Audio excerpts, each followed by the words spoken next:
Assalamualaikum warahmatullahi wabarakatuh. Perkenalkan, nama saya Burhanuddin Arwanto dari kelas PJJ PAI Unisula. Saya di sini ingin mempresentasikan tentang makalah observasi TPQ Nurul Ikhlas.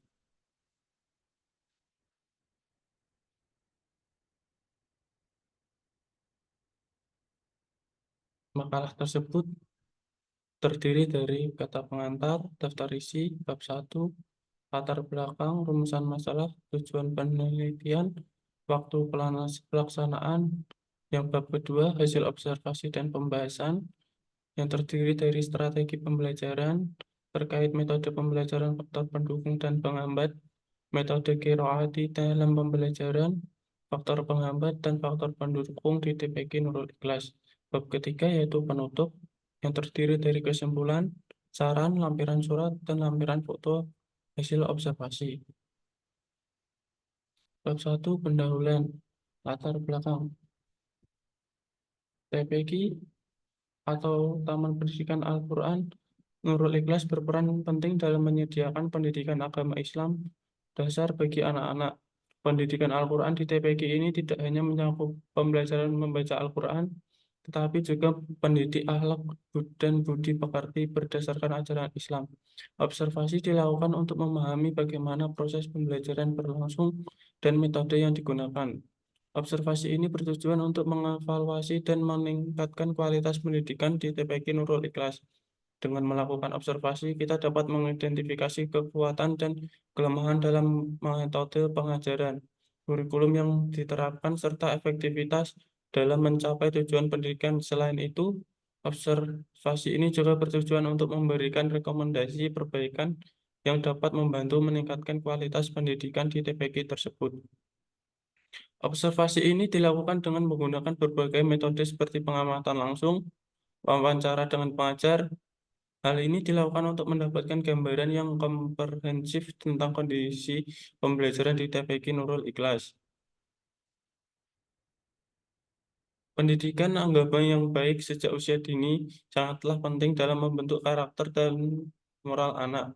Observasi ini relevan dalam konteks upaya meningkatkan kualitas pendidikan agama di Indonesia. Hasil dari observasi ini diharapkan dapat memberikan dampak positif tidak hanya bagi TPQ Nurul Ikhlas, tetapi juga dapat menjadi contoh bagi TPQ lainnya dalam mengimplementasikan praktek-praktik terbaik dalam pendidikan Al-Quran.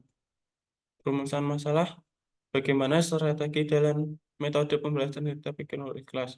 Tujuan penelitian untuk mengevaluasi metode pembelajaran yang digunakan di TPQ Nurul Ikhlas, termasuk metode qiraati, dan melihat bagaimana metode tersebut diimplementasikan dalam pembelajaran sehari-hari, dan untuk mengidentifikasi faktor-faktor yang mendukung dan menghambat proses pembelajaran di TPQ Nurul Ikhlas. Waktu pelaksanaan yaitu tempat dilaksanakannya observasi di TPQ Nurul Ikhlas dengan waktu pelaksanaan pada tanggal 30 Mei 2024. Bab 2, pembahasan strategi pembelajaran. Strategi pembelajaran adalah pendekatan atau metode yang digunakan oleh pendidik untuk membantu siswa memahami, mengingat, dan menerapkan informasi atau keterampilan yang dipelajari. Strategi ini dirancang untuk meningkatkan efektivitas proses belajar mengajar dengan memanfaatkan berbagai teknik dan alat yang disesuaikan dengan kebutuhan gaya belajar dan konteks siswa. Metode pembelajaran TPQ yaitu secara langsung merupakan pendekatan yang berfokus pada interaksi langsung antara pengajar, ustadz atau ustadzah dengan para siswa dalam proses belajar mengajar. Berikut adalah penjelasan mengenai metode ini. Yang pertama, pengajar Al-Quran dan Hadis. Metode ini menekankan pada pengajaran langsung teks-teks suci Islam seperti Al-Quran dan Hadis. Pengajar memberikan penjelasan secara langsung tentang makna tajwid dan tafsir ayat-ayat Al-Quran serta hadis-hadis Nabi Muhammad SAW. Yang kedua, interaksi personal. Pengajar berinteraksi langsung secara personal dengan setiap siswa untuk memastikan pemahaman yang baik terhadap materi yang diajarkan. Ini termasuk memberikan bimbingan individual, memperbaiki kesalahan, dan menjawab pertanyaan siswa dengan jelas. Terkait metode pembelajaran, faktor pendukung dan faktor penghambat di TPQ Nurul Ikhlas. Metode qiraati dalam pembelajaran. Metode qiraati adalah salah satu metode pengajaran Al-Quran yang digunakan di banyak TPQ, termasuk TPQ Nurul Ikhlas. Beberapa karakteristik untuk metode ini adalah yang pertama, pembelajaran bertahap. Anak-anak belajar membaca Al-Quran secara bertahap, mulai dari pengenalan huruf hijaiyah, harokat, hingga pengucapan yang benar. Yang kedua, fokus pada tajwid. Metode ini menekankan pentingnya tajwid atau aturan dalam membaca Al-Quran, sehingga anak-anak tidak hanya membaca, tetapi juga memahami cara membaca yang benar sesuai dengan aturan tajwid. Yang ketiga, penggunaan buku panduan. Biasanya terdapat buku panduan khusus yang digunakan dalam metode qiraati untuk membantu anak-anak belajar secara sistematis. Faktor pendukung dan faktor penghambat di TPQ Nurul Ikhlas. Faktor pendukung, ketersediaan guru yang kompeten. Guru-guru di TPQ Nurul Ikhlas yang memiliki kemampuan mengajar dan pemahaman yang baik tentang Al-Quran dan tajwid. Lingkungan yang kondusif, lingkungan yang mendukung proses pembelajaran baik dari segi fasilitas maupun suasana yang kondusif untuk belajar. Yang ketiga, metode pembelajaran yang terstruktur. Adanya metode pembelajaran yang jelas dan terstruktur seperti metode qiraati yang memudahkan proses belajar mengajar. Faktor penghambat yaitu memotivasi dan partisipasi anak. Beberapa anak mungkin kurang termotivasi untuk mengalami kesulitan dalam mengikuti proses pembelajaran. Yang kedua, keterbatasan waktu. Waktu belajar yang terbatas, terutama jika anak-anak juga memiliki aktivitas lain di luar TPQ seperti sekolah formal dan lain-lain.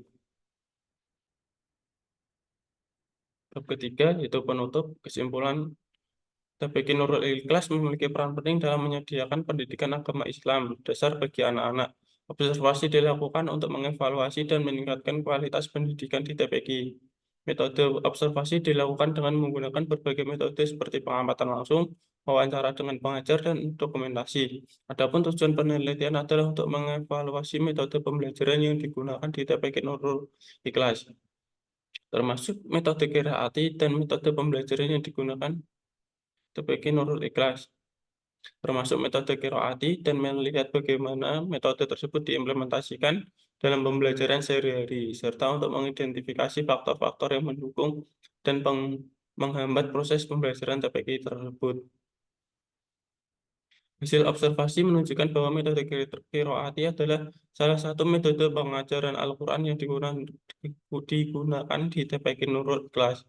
Beberapa karakteristik utama dari metode ini adalah pembelajaran bertahap, fokus pada tajwid, dan penggunaan buku panduan. Ditemukan juga faktor pendukung seperti ketersediaan guru yang kompeten, lingkungan yang kondusif, dan metode pembelajaran yang terstruktur. Namun terdapat juga faktor penghambat seperti motivasi dan partisipasi anak, serta keterbatasan waktu. Dengan hasil observasi ini, diharapkan TPQ Nurul Ikhlas dapat memberikan dampak positif, tidak hanya bagi TPQ tersebut, tetapi juga menjadi contoh bagi TPQ lainnya dalam mengimplementasikan praktik-praktik terbaik dalam pendidikan Al-Quran.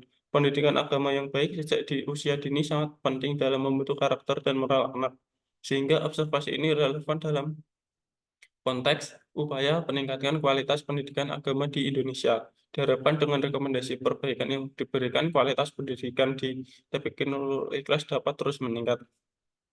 Saran, faktor penghambat dalam pembicaraan TPQ adalah kurangnya motivasi dan partisipasi anak, serta keterbatasan waktu untuk belajar. Jadi kita harus menggunakan langkah-langkah seperti berikut. Yang pertama, metode pembelajaran yang menarik, yaitu menggunakan metode pembelajaran yang interaktif dan menyenangkan seperti permainan edukatif, cerita, atau video animasi yang sesuai dengan usia anak. Yang kedua, pemberian penghargaan. Berikan penghargaan atau apresiasi bagi anak yang menunjukkan kemajuan atau partisipasi aktif, misalnya stiker, piagam, atau hadiah kecil. Yang ketiga, pendekatan personal. Lakukan pendekatan personal untuk memahami minat dan kebutuhan masing-masing anak. Libatkan mereka dalam kegiatan yang mereka sukai sehingga mereka lebih bersemangat untuk belajar. Yang keempat, melibatkan orang tua. Ajak orang tua untuk turut berperan dalam mendukung dan memotivasi anak-anak mereka dalam proses belajar di PKI. Yang kelima, jadwal yang fleksibel. Buat jadwal yang pembelajaran yang fleksibel dan disesuaikan dengan waktu anak-anak. Yang keenam, pembelajaran sangat singkat dan efektif. Optimalkan waktu yang ada dengan metode pembelajaran yang efektif dan langsung ke inti materi. Yang ketujuh, pembagian kelompok. Kelompokkan anak-anak berdasarkan tingkat pemahaman dan kemampuan mereka, sehingga pembelajaran bisa lebih terfokus dan efisien. Yang kedelapan, penggunaan teknologi. Memanfaatkan teknologi seperti aplikasi belajar online atau video pembelajaran yang bisa diakses anak-anak di rumah seperti penunjang waktu belajar di TPQ. Yang kesembilan, kegiatan mandiri. Berikan tugas atau kegiatan mandiri yang bisa dikerjakan di rumah sehingga anak tetap bisa belajar meskipun tidak berada di TPQ. Dengan menerapkan cara-cara ini, diharapkan motivasi dan partisipasi anak dalam proses pembelajaran di TPQ dapat meningkat dan kendala keterbatasan waktu dapat teratasi dengan baik. Berikut lampiran surat izin pelaksanaan observasi. Berikut surat selesai pelaksanaan observasi. Sekian yang dapat saya sampaikan, kurang lebihnya mohon maaf. Wassalamualaikum warahmatullahi wabarakatuh.